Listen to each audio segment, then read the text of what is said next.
Rashmika versus Sreeleela బాలీవుడ్లో అంత చీపా?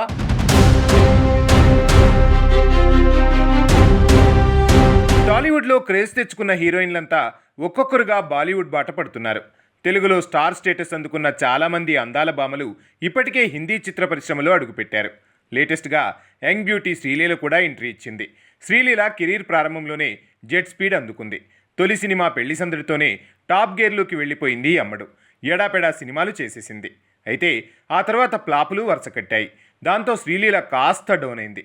మళ్ళీ పుష్ప 2లో ఐటెం సాంగ్తో రేస్లోకి వచ్చింది. ఆ పాట బాగా క్లిక్ అయింది. దాంతోపాటుగా కొత్త అవకాశాలు వచ్చి చేరాయి. తెలుగులో ఇప్పుడు శ్రీలీలని హీరోయిన్గా ఒప్పించాలంటే కనీసం 3 కోట్లు సమర్పించుకోవాల్సిందే. అంత ఇస్తానన్నా ప్రస్తుతానికి తన కాల్షీట్లు సిద్ధంగా లేవు. అంత బిజీ మరి.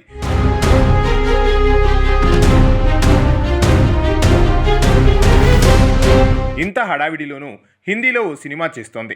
కార్తీక్ ఆర్యన్ హీరోగా రూపొందుతున్న సినిమాలో తనే కథానాయిక. ఇటీవలే టీజర్ కూడా విడుదలైంది. దీపావళికి సినిమాను తీసుకొస్తున్నారు మేకర్స్. ఈ సినిమా కోసం శ్రీలీల అందుకున్న పారితోషికం 1,75,00,000 సమాచారం. అంటే దాదాపుగా తెలుగులో అందుకుంటున్న పారితోషికానికి సగం అన్నమాట. నిజానికి బాలీవుడ్లో పారితోషికాలు ఎక్కువ ఉంటాయి. కాకపోతే మన దగ్గర నుంచి అక్కడికి వెళ్తే గీచి బేరాలు ఆడతారట. ఇటీవల రష్మిక బాలీవుడ్లో చావాలో నటించింది. అక్కడ తనకు 4 కోట్లు పారితోషికం అందిందని టాక్. సౌత్లోనూ తను అంతే మొత్తాన్ని అందుకుంటోంది.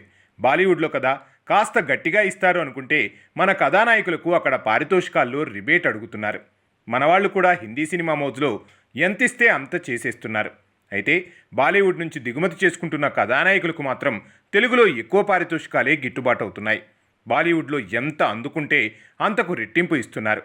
మన హీరోయిన్లకు మాత్రం అక్కడ సగానికి సగం తగ్గించేస్తున్నారు. ఇదెక్కడి న్యాయమో మరి.